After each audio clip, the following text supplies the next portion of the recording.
Smart education. आज हम start करेंगे रिप्रोडक्शन।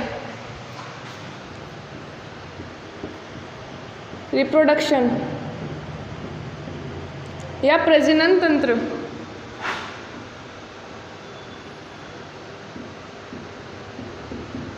सबसे पहले बात करते हैं कि रिप्रोडक्शन की ज़रूरत किसी भी जीव को, ह्यूमन को नहीं, सिर्फ किसी भी जीव को क्यों पड़ती है रिप्रोडक्शन की ज़रूरत। ठीक है, तो रिप्रोडक्शन की ज़रूरत हमें इसलिए पड़ती है ताकि हम अपने समान जीवों को बढ़ा सकते हैं, अपनी जाति को डोमिनेट कर सकें। ठीक है, हर एक जो पृथ्वी पे जो भी प्राणी है उसको यही होता है कि वो उसकी जाति डोमिनेट करे पृथ्वी पे। ठीक है, तो अपनी जाति को डोमिनेट करने के लिए, अपनी जाति को प्रभावशाली बनाने के लिए रिप्रोडक्शन की ज़रूरत होती है।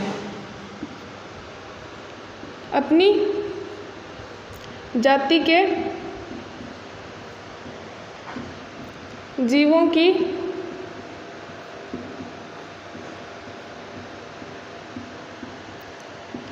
संख्या बढ़ाने के लिए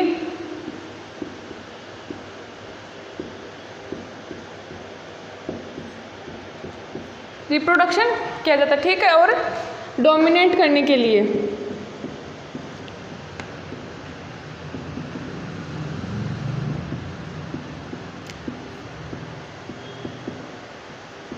रिप्रोडक्शन की ज़रूरत पड़ती है, अपनी जाति के जीवों की संख्या बढ़ाने के लिए और डोमिनेट करने के लिए। ठीक है, रिप्रोडक्शन की बात करें तो रिप्रोडक्शन में कुछ अलग अलग टाइप के टर्म्स यूज़ किए जाते हैं। जैसे कि रिप्रोडक्शन के टाइप की बात करें तो दो टाइप का होता है, sexual reproduction and asexual reproduction. या फिर सेक्सुअल रिप्रोडक्शन में क्या होता है कि जब दो नर व मादा जनांग, अलग अलग जनांग वाले जब जीव भाग लेते हैं और उनमें फर्टिलाइजेशन के द्वारा जब नया जीव बनता है तो उसको हम बोलते हैं सेक्सुअल रिप्रोडक्शन। और एसेक्सुअल रिप्रोडक्शन में कोई एक ही जनक भाग लेता है। ठीक है, और उसी से उसके किसी शरीर से या तो बड़ निकल जाती है या विखंडन के द्वारा उनमें जनन होता है, उसको हम बोलते हैं अलैंगिक जनन। ठीक है, तो reproduction type asexual and sexual. अलैंगिक जनन व लैंगिक। अलैंगिक में क्या होता है, कोई एक जनक भाग लेता है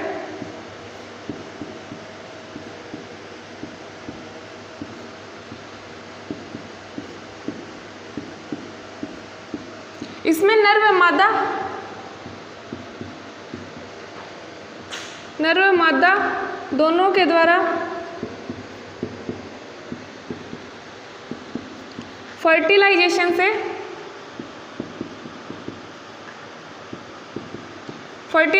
से नए जीव का निर्माण होता है, नया जीव बनता है। इसको हम बोलते हैं सेक्सुअल रिप्रोडक्शन। ठीक है, ह्यूमन बॉडी में सेक्सुअल रिप्रोडक्शन ही होता है। ठीक है, इसके अलावा हम यूनिसेक्सुअल और बाइसेक्सुअल की बात करते हैं। इसमें यहाँ पे टर्म आती है unisexual and bisexual.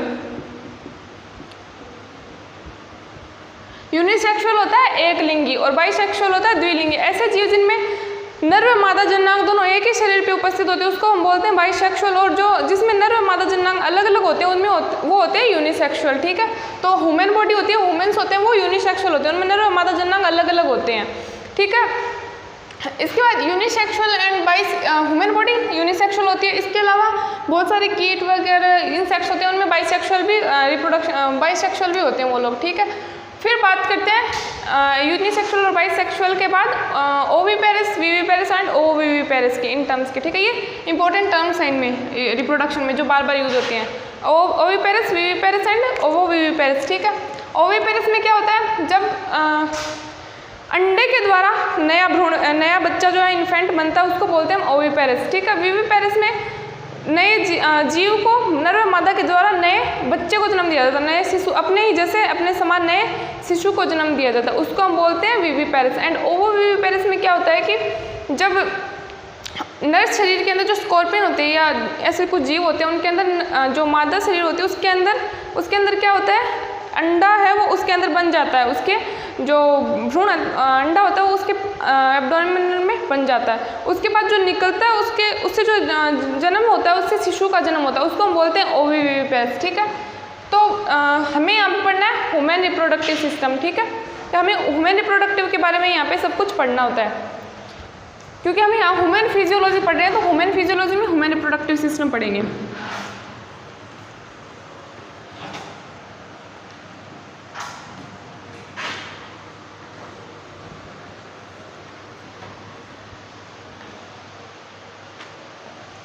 Human reproductive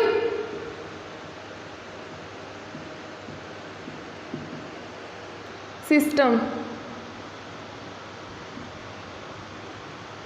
human reproductive system की बात करें तो ह्यूमन के अंदर रिप्रोडक्शन है वो सबसे पहले मैंने बता ही दिया कि सेक्सुअल टाइप का रिप्रोडक्शन होता है। दूसरा ह्यूमन यूनिसेक्सुअल होते हैं, एक लिंगी होते हैं, ठीक है। तीसरा इनमें सेक्सुअल डाइमॉर्फिज्म पाई जाती है, लैंगिक द्विरूपता। लैंगिक द्विरूपता का मतलब कि हम किसी भी जीव को देख के पहचान सकते हैं कि ये नर है या मादा है, ये इस टाइप की भी कंडीशन इसमें होती है सेक्सुअल डाइमॉर्फिज्म की, ठीक है। इसके बाद अगर रिप्रोडक्शन की बात करें ह्यूमन में, तो ह्यूमन में रिप्रोडक्शन एक पर्टिकुलर एज के बाद ही हो सकता है, ठीक है, उससे पहले नहीं हो सकता है, ठीक है। तो मतलब पहले हो सकता है लेकिन वो सेफ सेक्स नहीं होता, ठीक है, सेफ रिप्रोडक्शन नहीं होता है। तो ह्यूमन के अंदर बात करते हैं तो सबसे पहले इसमें सेक्सुअल रिप्रोडक्शन होता है, लैंगिक जनन होता है, ठीक है। उसके बाद इसमें ह्यूमन यूनिसेक्सुअल होते हैं,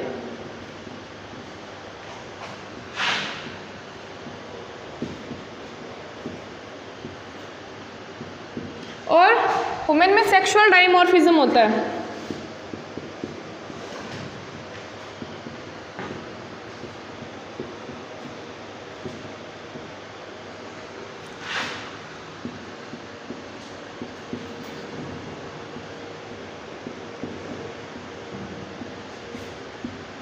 लैंगिक द्विरूपता, ठीक है, कि ह्यूमन को हम किसी भी जीव को देख के ह्यूमन में हम पहचान सकते हैं कि वो फीमेल है या मेल है।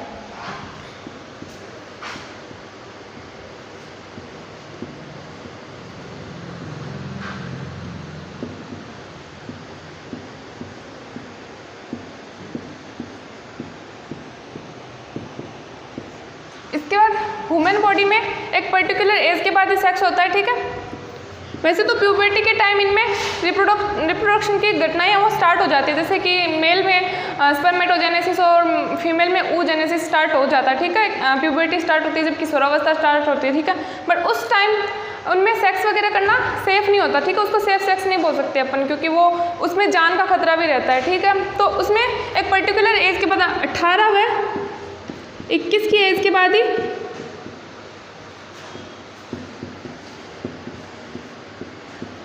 सेक्स सेफ होता है इनमें, ठीक है। इससे पहले इनमें सेफ सेक्स नहीं होता, ठीक है। उसके बाद हम बात करते हैं तो रिप्रोडक्शन में कुछ घटनाएं होती है, रिप्रोडक्टिव इवेंट्स होते हैं, तो उनको हम यहाँ पे पढ़ेंगे।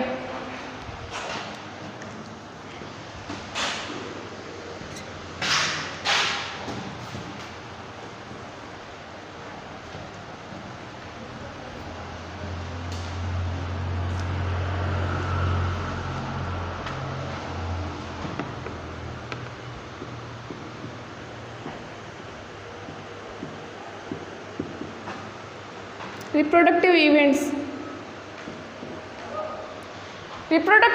में सबसे पहले रिप्रोडक्शन स्टार्ट करने के लिए हमें गैमेट्स चाहिए होते हैं, गैमेट्स बनाने पड़ते हैं, ठीक है। तो उसको हम बोलते हैं गैमेटोजेनेसिस।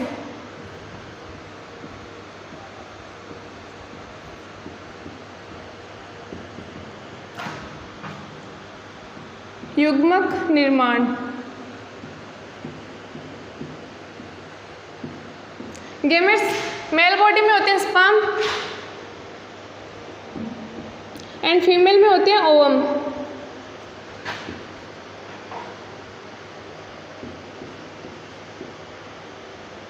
मेल में स्पर्म होते हैं एंड फीमेल में ओवम होते हैं। तो स्पर्म को जो बनाने की क्रिया होती है उसको बोलते हैं स्पर्मेटोजेनेसिस।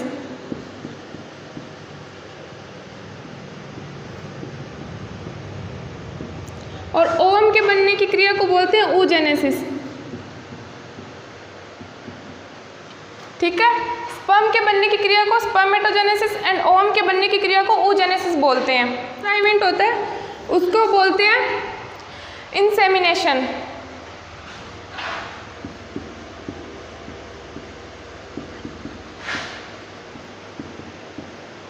या वीर्य सेचन।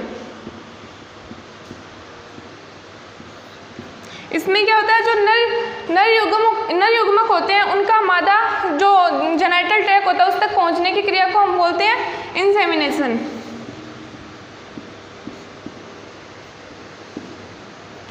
नर युग्मक का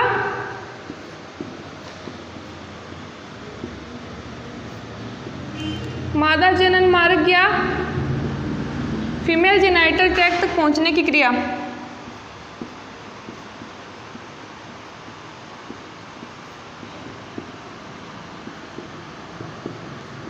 इसको इंसेमिनेशन बोलते हैं। ठीक है, नर युग्मक जो हमारे वो स्पर्म होते हैं उनको ओवम तक पहुंचाने की क्रिया क्या बोलती है, इंसेमिनेशन बोलते हैं। ठीक है, इसके बाद जो थर्ड जो इवेंट होता है उसको बोलते हैं फर्टिलाइजेशन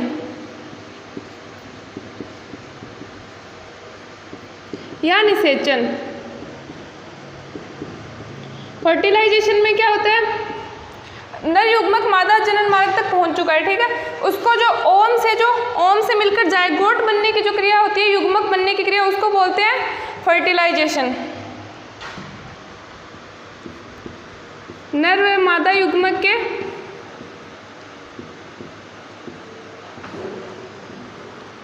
संलयन से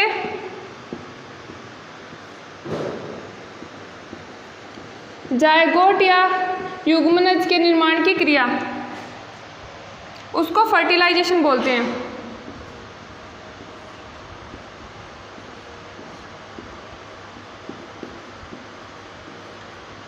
नर व मादा युग्मक के संलयन से जायगोट निर्माण की क्रिया को फर्टिलाइजेशन बोलते हैं। ठीक है, इसके बाद जो नेक्स्ट घटना होती है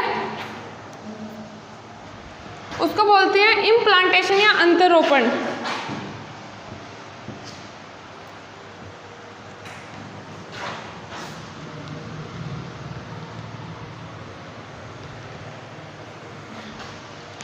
चार नंबर पे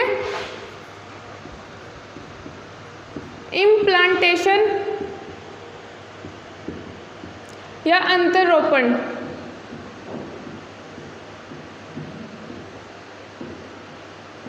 इम्प्लांटेशन में क्या होता है, जायगोट बनने के बाद जो मादा का जो गर्भाशय होता है उसके अंदर उसका इम्प्लांट होता है। ठीक है, उसको प्लांट किया जाता है, उसको हम बोलते हैं इम्प्लांटेशन। तो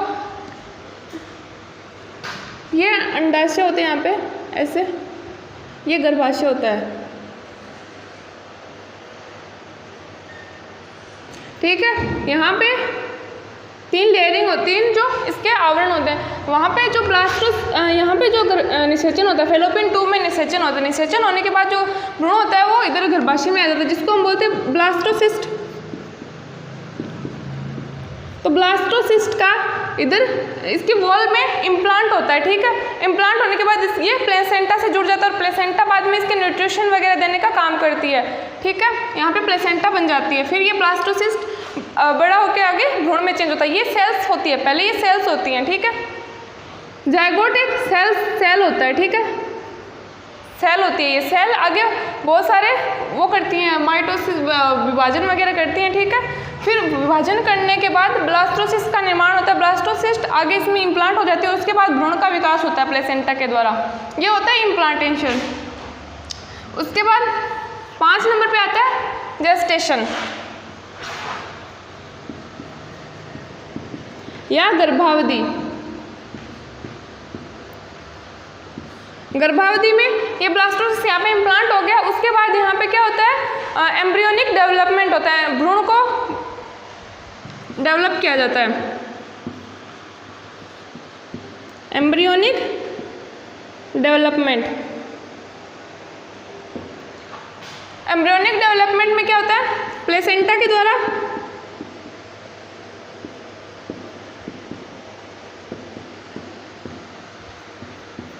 भ्रूण को न्यूट्रिशन प्रोवाइड करवाया जाता है। ठीक है, न्यूट्रिशन प्रोवाइड कराया जाता है, या उसमें जो गैसेस वगैरह बनती हैं उनको बाहर निकाला जाता है। एक्सक्रेटरी जो रेस्पिरेशन से उसके गैसेस वगैरह निकलती है वो भी प्लेसेंटा के द्वारा बाहर निकाला जाता है। इसके अलावा इसके द्वारा हार्मोन का सीक्रेशन भी होता है, गर्भावधि के टाइम पे, ठीक है, जो अलग अलग काम करते हैं हार्मोन्स, ठीक है। ये हो गया जेस्टेशन। उसके बाद आता है पास्चुरेशन या प्रसव।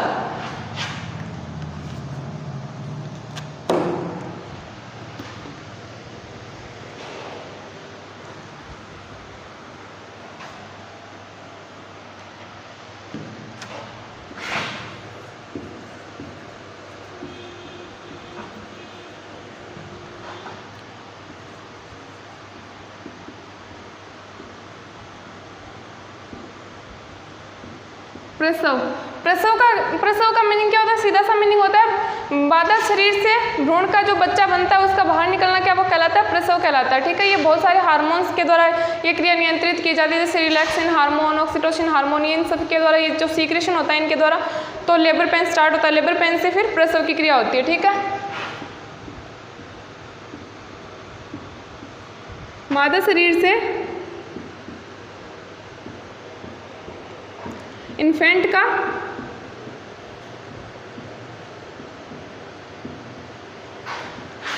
बाहर निकलना, इसको हम बोलते हैं पास्चुरेशन या प्रसव, प्रसव की क्रिया। इस टाइप से इनमें ये रिप्रोडक्टिव इवेंट्स होते हैं ह्यूमन में, ठीक है। तो इस टाइप से एक बच्चा है उसका निर्माण होता है मादा के शरीर में, ठीक है।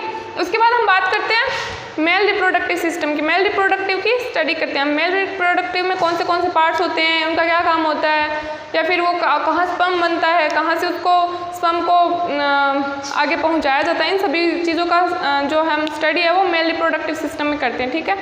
तो आगे हम स्टार्ट करेंगे मेल रिप्रोडक्टिव सिस्टम।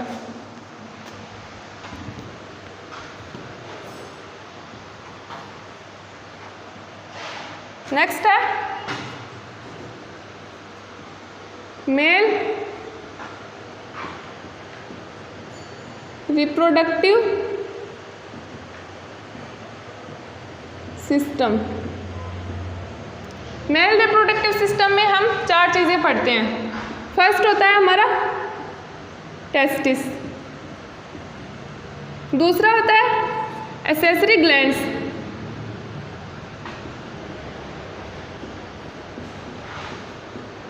सहायक ग्रंथियां,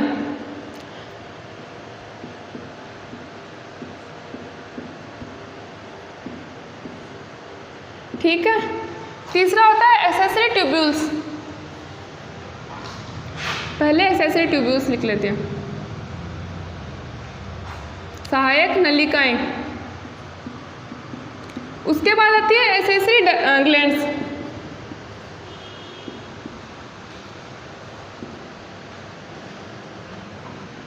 सहायक ग्रंथियां, और नेक्स्ट होता है एक्सटर्नल जेनिटलिया।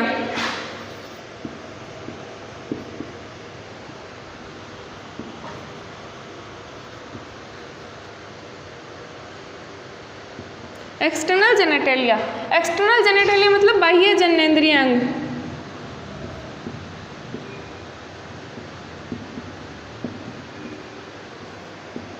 एक्सटर्नल जेनिटलिया, बाह्य जननेंद्रिय अंग, इन चारों को यहाँ पे हम पढ़ते हैं, ठीक है। मेल रिप्रोडक्टिव सिस्टम, ये 4 पार्ट्स होते हैं मेल रिप्रोडक्टिव सिस्टम के। टेस्टिस, जिसको हिंदी में बोलते हैं वृषण, दूसरा एक्सेसरी ट्यूब्यूल्स, तीसरा accessory glands and external genitalia. इन चारों की स्टडी करेंगे यहाँ पे हम। तो सबसे पहले हम टेस्टिस से स्टार्ट करेंगे, ठीक है। टेस्टिस के बारे में पढ़ेंगे, कहाँ होता है, इसका क्या काम होता है, ये सब हम टेस्टिस के बारे में पहले पढ़ते हैं, ठीक है।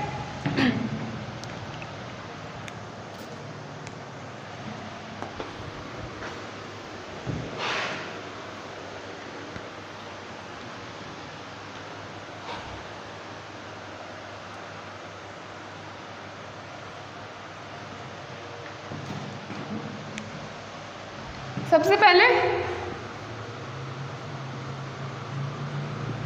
टेस्टिस या वृषण, तो ये 2 होते हैं, ठीक है। ये पेड़ होते हैं, सबको पता ही है, पेड़ होते हैं ये, ठीक है। उसके बाद टेस्टिस की बात करें तो ये हमारे जो एब्डोमिनल कैविटी होती है, उदर गुहा होती है, उससे बाहर स्क्रोटम में उपस्थित होते हैं।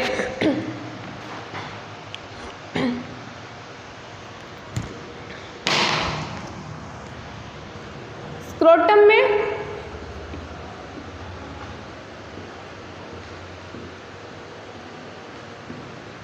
उपस्थित होते हैं। उदर गुहा से बाहर, एब्डोमिनल कैविटी से बाहर,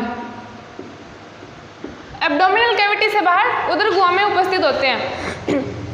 अब यहाँ पे बात करें तो ये एब्डोमिनल कैविटी से बाहर उदर गुहा में क्यों होते हैं, ठीक है, इसकी बात करते हैं। इसका रीज़न क्या होता है कि ये उदर गुहा से बाहर क्यों होते हैं।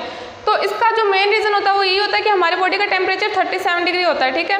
इस टेम्परेचर पे स्पर्मेटोजेनेसिस की क्रिया नहीं हो सकती, स्पर्म इस टेम्परेचर पे नहीं बन पाते, ठीक है। तो इसलिए उसको है वो अलग से स्क्रोटम में रखा गया है, जिसको हम बोलते हैं वृषणकोश हिंदी में।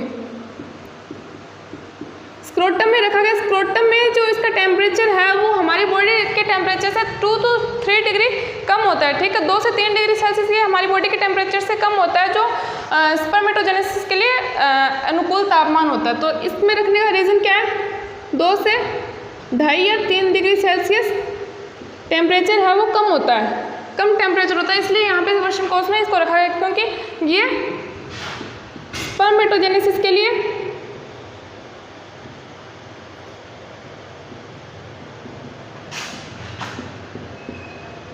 अनुकूल तापमान होता है, ठीक है। 2 से 2.5 डिग्री सेल्सियस कम हमारे बॉडी के टेम्परेचर से वृषणकोश में उपस्थित होता है। इसके अलावा इसकी लंबाई और चौड़ाई की बात करें तो लेंथ इसकी होती है 4 से 5 सेंटीमीटर वृषण के, और इसकी जो विड्थ होती है या चौड़ाई 2 से 3 सेंटीमीटर इसकी चौड़ाई होती है, ठीक है, वृषण की, टेस्टिस की, ठीक है। उसके बाद हम बात करते हैं तो इसके अंदर बहुत सारी ट्यूब्यूल्स होती हैं, जिनको हम बोलते हैं टेस्टिकुलर लोब्यूल्स। ऐसे टेस्टिस की स्ट्रक्चर होती है, ठीक है, पिंक कलर कैसे होता है, ठीक। यहाँ पे बहुत सारी टेस्टिकुलर लोब्यूल्स होती हैं। इन टेस्टिकुलर लोब्यूल्स के अंदर क्या होता है, टेस्टिकुलर लोब्यूल्स के अंदर होती है सेमिनिफेरस ट्यूब्यूल, छोटे छोटे ट्यूब्स होती है, जिनको क्या काम होता है, इनका क्या काम होता है, टेस्टिस बनाने का काम करती है, टेस्टिस का स्पर्म बनाने का काम करती है, स्पर्मेटोजेनेसिस की क्रिया करती है, ठीक है। तो यहाँ पे टेस्टिकुलर लोब्यूल्स होती हैं, टेस्टिकुलर लोब्यूल्स होती हैं जिनका काम होता है टेस्टिकुलर लोब्यूल्स का कि इनमें सेमिनिफेरस ट्यूब्यूल्स होती हैं, ठीक है, सेमिनिफेरस ट्यूब्यूल्स जिनका काम होता है स्पर्मेटोजेनेसिस का।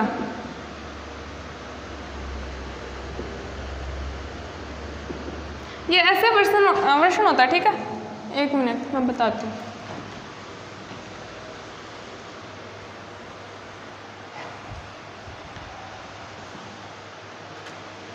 किस टाइप की स्ट्रक्चर होती है, ये होता है हमारा यूरिनरी ब्लैडर, यहाँ से यूरिथ्रा आती है,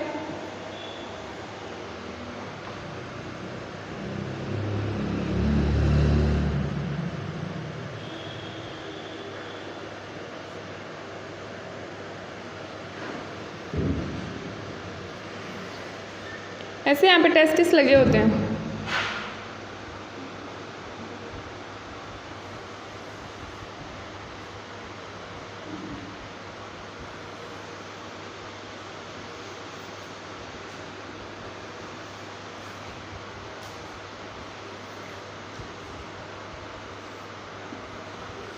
यहाँ पे ग्लैंड्स होती हैं,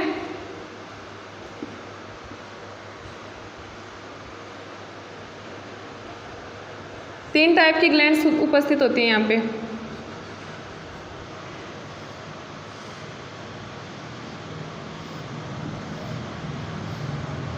ये क्लास पेनिस एंड फोरस्किन होती है इसके बाहर। ये रफ डायग्राम है, इसके अलावा डायग्राम आपको दिखा दिया जाएगा, ठीक है। तो यहाँ पे क्या होता है, यहाँ पे टेस्टिस के अंदर बहुत सारी लोब्यूल्स होती हैं, टेस्टिकुलर लोब्यूल्स। टेस्टिकुलर लोब्यूल्स के अंदर इसके टीएस देखते हैं तो टीएस ऑफ टेस्टिकुलर लोब्यूल्स, ये टेस्टिकुलर लोब्यूल्स होती हैं। इसके अंदर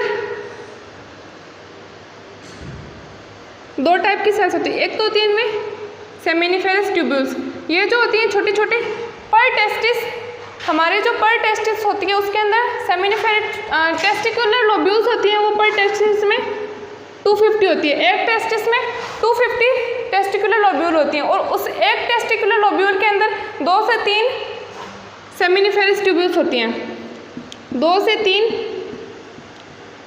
सेमिनिफेरस ट्यूब्यूल्स पर टेस्टिकुलर लोब्यूल। तो यहाँ पे मैंने 2 एवरेज बना दिए, ठीक है, एवरेज 2 ले लेते हैं। ये सेमिनिफेरस ट्यूब्यूल्स होती हैं। सेमिनिफेरस ट्यूब्यूल्स के अंदर क्या होता है, ऐसे कोशिकाएं लगी होती है, उसके अंदर 2 टाइप की सेल्स होती हैं, जिनको हम बोलते हैं, पहली सेल्स जो होती हैं उनको हम बोलते हैं, सबसे पहली सेल होती है उनको हम बोलते हैं सर्टोली सेल्स, ठीक है, या दूसरी जो सेल्स होती हैं उनको हम बोलते हैं जर्म सेल्स, जर्म सेल्स, और दूसरी सेल होती है उनको बोलते हैं सर्टोली सेल्स, सर्टोली सेल्स या नर्स सेल्स। और यहाँ पे कुछ और सेल्स होती हैं जिनको हम बोलते हैं लीडिंग सेल्स या इंटरस्टिशियल सेल्स।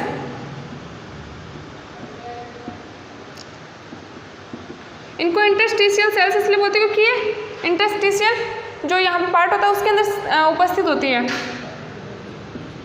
जर्म सेल्स या स्पर्मेटोगोनिया सेल्स इनको ये बोलते हैं, ठीक है। इनका काम क्या होता है, ये स्पर्म बनाती हैं, ये स्पर्म बनाने का काम करती हैं। और इनका काम क्या होता है, इनको नर्स सेल्स बोलते हैं। नर्स का काम क्या होता है, केयर करना, ठीक है। ये सर्टोली सेल्स होती हैं जो इनको पोषण प्रोवाइड करवाती हैं,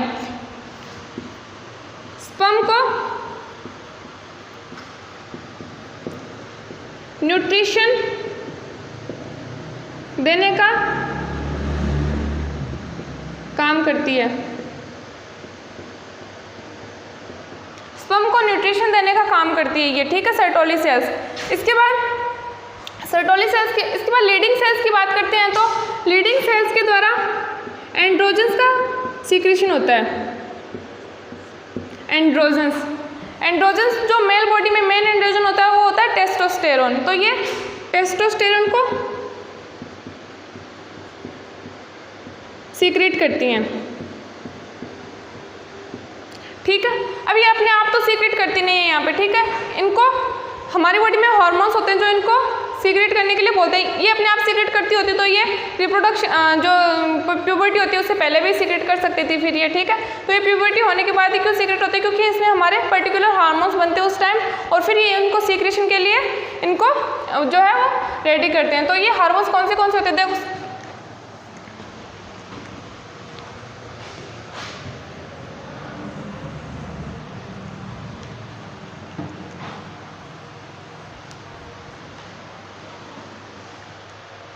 सबसे पहले हाइपोथैलेमस की बात करें तो हाइपोथैलेमस में मैंने एक हार्मोन बताया था,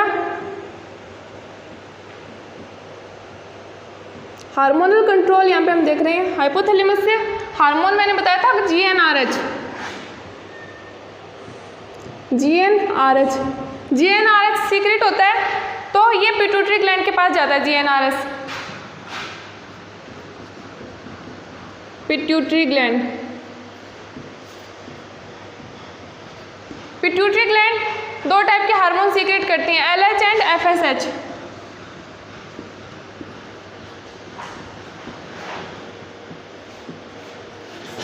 LH एंड FSH, ठीक है। LH का काम, LH को या फिर ICSH भी बोलते हैं, interstitial stem cell stimulating hormone. जो इंटरस्टिशियल लीडिंग सेल्स होती हैं, इंटरस्टिशियल सेल्स, उनको ये एंड्रोजन सीक्रेट करने के लिए उत्प्रेरित करता है। तो एंड्रोजन स्रावित होते हैं। एंड्रोजन मेल बॉडी में टेस्टोस्टेरोन होता है मेन। LH क्या करता है, लीडिंग सेल्स को एंड्रोजन स्रावित करने के लिए प्रेरित करता है, ठीक है। इसके बाद FSH होता है, वो सर्टोली सेल्स को एंड्रोजन बाइंडिंग प्रोटीन, एंड्रोजन को बाइंड करने का काम जो सर्टोली सेल्स के द्वारा स्रावित हो एक हार्मोन, तो एंड्रोजन बाइंडिंग प्रोटीन एक प्रोटीन होती है, उसके द्वारा नियंत्रित किया जाता है टेस्टोस्टेरोन को। एंड्रोजन बाइंडिंग प्रोटीन, और इसके द्वारा एक और हार्मोन सीक्रेट किया जाता है जिसको हम बोलते हैं इनहिबिन। इसका काम क्या होता है, जब एफएसएच का सीक्रेशन ज़्यादा हो जाता है तो ये नेगेटिव फीडबैक से ये पिट्यूटरी ग्लैंड के पास जाता है, ठीक है। पिट्यूटरी ग्लैंड को बोलता है कि अभी हार्मोन का सीक्रेशन बंद कर दो, ठीक है। हार्मोन सीक्रेशन ये इसको इनहिबिट कर देता है, रोक देता है इसको, ठीक है। ये नेगेटिव फीडबैक होता है। और इसी तरह टेस्टोस्टेरोन भी जब बढ़ जाता है तो इसका क्या काम होता है कि ये ब्लड वेसल्स के माध्यम से पिट्यूटरी ग्लैंड तक जाता है और नेगेटिव फीडबैक के द्वारा अपने सीक्रेशन को रोक देता है, ठीक है। ये अपने सीक्रेशन को खुद ही रोक देते हैं जब ये बढ़ जाते हैं, ठीक है। तो ये इसमें हार्मोनल कंट्रोल होता है हाइपोथैलेमस में। हाइपोथैलेमस गोनाडोट्रोपिन हार्मोन रिलीज करती है, उसके बाद ये पिट्यूटरी ग्लैंड में जाता है, इसके द्वारा एलएच एंड एफएसएच सीक्रेट होता है और फिर ये पर्टिकुलर हार्मोन्स अपने अपने सीक्रेट करते हैं, ठीक है। उसके बाद नेक्स्ट एसेसरी ग्लैंड्स एंड आगे का हम नेक्स्ट क्लास में पढ़ेंगे। तो यहाँ तक कंप्लीट हो गया।